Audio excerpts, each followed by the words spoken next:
हो ये भगवान भक्ति करे नहीं, आपस में ऐसे जल भुनकर ये अपना जीवन व्यर्थ कर जाए। पुण्यात्माओं, कुछ सोच के हमने स्टेप उठाने पड़ेंगे। समाज में कुरीतियाँ बहुत घनी होगी, विकार बहुत ज़्यादा आगे है। इन सब को धीरे धीरे समाप्त करना है। अब यहाँ हम शादी कराते हैं परमात्मा को साक्षी करके, परमेश्वर की वाणी के माध्यम से। 5-4 भक्त आ जाते हैं, दोनों बच्चों का सहयोग जोड़ देते हैं, यही खाना खाते हैं जैसा भी भंडार में बना हुआ होता है, और अब अपने घर चले जाते हैं। विवाह ही करना है, विवाह ही कराना है। संयोग तो परमात्मा ने जोड़े रखे थे, उन बच्चों के संस्कार पहले ही जोड़ रखे थे। हम तो सूखी ड्रामाबाजी करके उनको और कहर बना लेते अपने ऊपर, खर्चे बढ़ा बढ़ा कर। तो इस प्रकार हमने इसको बहुत ही ऐसा साधारण सा बनाना है जिससे हमारे ऊपर बेटी बोझ ना बने। अब कैसा जुल्म हो रहा था पीछे, बेटियों को गर्भ में मरवाने लगे थे, गर्भ के अंदर ही मरवा देते थे। कारण यही था कि दहेज, और ये लोग इसे भेड़िया हो गए थे। एक गांव में बताते हैं कि एक लड़के की प्रथम शादी हुई, वो फौज में लग गया, तो अच्छा धन दिया उसने अपनी बेटी को, बेटी वाले ने। तो कहते हैं उस लड़की को कुछ दिनों के बाद उस परिवार ने मार दिया। फिर 6 महीने के बाद दूसरी शादी होगी, तो 1 साल के बाद उसको भी खत्म कर दिया, इतनी विवश कर दी कि वो फांसी खा गई। अब फिर तीसरी शादी हुई, तीसरी शादी में भी उन्होंने ऐसा ही जुल्म किया। तो तीसरी वाले ने फिर क्या किया, पुलिस की हेल्प ली। पहले ये कानून नहीं बना था, तो उसने अपना पुलिस की हेल्प ली। कोई जानकार था उसका, कोई अच्छा बड़ा अधिकारी, और कुछ गांव वालों की हेल्प लेकर वो गांव में गया और अपनी लड़की का सारा सामान उठा ले गया, उसके ऊपर केस किया। उसके बाद उस लड़के का पता चल गया कि इन्होंने ऐसे ऐसे जुल्म किया। तो पुण्यात्माओं, ये लोग भेड़िए हो गए थे दहेज के चक्कर में। तो हम अपने पैर पे आप को आड़ा मारते हैं। हमने इसको इतना बॉन्डर बना लिया। अब जैसे क्या करते हैं, दहेज में एक और बीमारी है कि जैसे लड़की जहाँ जाएगी उनको अगली बोलते हैं, और उन अगलियाँ के फिर और अगले, यानी कहीं और रिश्तेदारियों की, उन सब के कपड़े सूट आदि ले करके यहाँ लड़की ने जाने पड़ते हैं, यानी बहू को लेके आने पड़ते हैं उन अगलों के लिए। फिर क्या करते हैं, वो फॉर्मेलिटी करते हैं कि अगलियाँ की कितनी कपड़े बनेंगे, कितने सूट, अगलियाँ के 20। तो उन 20 के लिए कपड़ा ऐसा घटिया सा ले आकर सेलेक्ट करके वो कितना काम ना और 20 आइटम बना देते हैं। और उनको क्या करते थे, वो पहले जहाँ आगे लड़की लेके जाती थी अपने ससुराल में, ससुराल वाले उन अगलियाँ वाली को अलग रखते थे उन उस कपड़े को। वो फिर अपनी बेटी न अगलियाँ के दे देते थे। वो तीड़ कदे प्रयोग में नहीं आते थे, वह सूट आगे से आगे उस चक्कर में वो पट्टे जाते, गड़ जाते रखे रखे उन ट्रंकों में। ऐसी बुराइयां हमने अपने आप लगा लिए, कुरीतियां हैं ये भी साथ के साथ हमने अब समाप्त करनी है, ज्ञान के साथ। वैसे कोई जोर जबरदस्ती से नहीं। अपने आत्माओं, ऐसे ऐसे उदाहरण, मेरे बच्चे परमात्मा की प्यारी आत्मा ऐसा समझने लगे इस ज्ञान को, इस मार्ग को, और इन बुराइयों से ऐसे बचने लगे कि अब लड़कियों का ब्याह कराया हमने, तो लड़के वाले ने स्पष्ट कह दिया उस लड़की वाले से कि हमारे घर पर कुछ लेकर नहीं आओगी, ना ट्रंक ना कोई और, एक सूट पैर का जी, ये बस अपना, अगर आपने ये मंजूर है तो हम शादी करेंगे। लड़के वाले बोलते, दोनों ही भगत थे।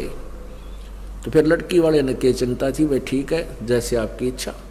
हम चाहते थे कि जैसे लड़की का हक है, यहाँ रही है, उसकी यहाँ संपत्ति में भी हिस्सा है, हम उसका प्रयोग कर रहे हैं, तो हम चाहते थे 10-5 हज़ार का कुछ तुम्हें कपड़ा वपड़ा दे देते, और वो भी मना कर दिया। ऐसे ही दूसरी लड़की, यहीं वो भक्त सेवा करता है, कृष्ण भक्त कृष्णोड़े थे, उनकी 2 लड़कियों की शादी हुई, और दोनों ही लड़के वाले इतने भाग्यवान, उन्होंने कुछ नहीं लिया और अपने आप उन लड़कियों के लिए ट्रंक, जो अलमारी चाहिए, कोई बेड, आप मोल ले आए। पुण्यात्माओं, लड़की एक बहुत ही पुण्यकर्मी प्राणी होती है, कन्या कहते हैं इसको, और ये बेचारी अपने पिता के धंधा करती है सारा दिन और आगे जाके फिर अगले के कमाया करे। तो लड़की को हमने एक बोझ बना लिया था अपने सिर पे। अब ये लड़की चाहे कितनी हो जाइयो हमारे ऊपर बोझ नहीं पड़ेगा और फिर हमारी भक्ति में बाधा नहीं बनेगी, क्योंकि लड़की का विवाह जहाँ किया जाता है वो भक्त भी दयालु होते हैं, भगवान से डरने वाले होते हैं। तो अन्य समाज में जो शादी करने से पहले यह चिंता हो जाती है कि बच्ची के सलूक कैसा करेंगे वो ससुराल वाले। 10वें दिन फोन आ जाता है लड़की का कि सासू ने बोली, ससुरा ने बोला और ननंदिया बकवाद कर रही है। और भक्तों में जब शादी हो जाएगी, अगर वो भक्त होंगे, उनमें दया होती है, वो कोई इस प्रकार की टॉर्चर उस लड़की के साथ नहीं करते। तो इस प्रकार पुण्यात्माओं आपका भी जीवन सफल होगा और बेटी जिसने ब्याह दी वो माता पिता भी अपना सुख का सांस लेते हैं। इस प्रकार हमने इस भक्ति के साथ साथ इस बोझ को हल्का कर लेंगे। फिर हमने 20% दौड़ धूप करनी पड़ेगी पेट के लिए। अब हम 99% पेट के लिए धक्के खाते फिरते, फिर भी पूरा नहीं हो रहा, क्योंकि हमने अपने साथ बकवाद घड़ी लगा ली। ब्याह शादी में कार लेंगे, कार देवांगे, फलान देवांगे, फिर कोठी बड्डी गाड़ांगे, हैं, फिर बात बना लिया ऐसा जुगाड़। पुण्यात्माओं इस बात की हमने कतई आवश्यकता नहीं है। हमने अपनी बेटी की शादी कर दी और हमने उनको भगवान का सहारा दिलाना चाहिए, परमात्मा से जोड़ देना चाहिए। फिर वो परमात्मा की भक्ति से ही शक्ति उनमें आएगी, उनके गुजारे बढ़िया होंगे। ना किस्मत में होगा तो भी कबीर परमात्मा अपने उन बच्चों को सुख देगा, भक्त धन देगा। तो हमने ये बात की रिवाज बना रखी है। अब क्या करते हैं, जैसे बाती जाते हैं उस दिन क्या करते हैं, उनके लिए वहाँ गेट के ऊपर एक चौकी बनाई जाती है, पाटड़ा, और आगे फिर उसके चित्रकारी ही करते हैं और तिलक लगाओगे बातियाँ का, फिर उनका माला डालेंगे, वो बहन का माला डालेगा। तो इस तरह के जो ड्रामाबाजी है क्यों शुरू हुई? लालच और लोभ में। अब ससुराल वाले उस लड़की को कहते हैं कि तेरे भाइयों की बढ़िया सेवा करिए, या अच्छा धन देंगे, अच्छा बात भरेंगे।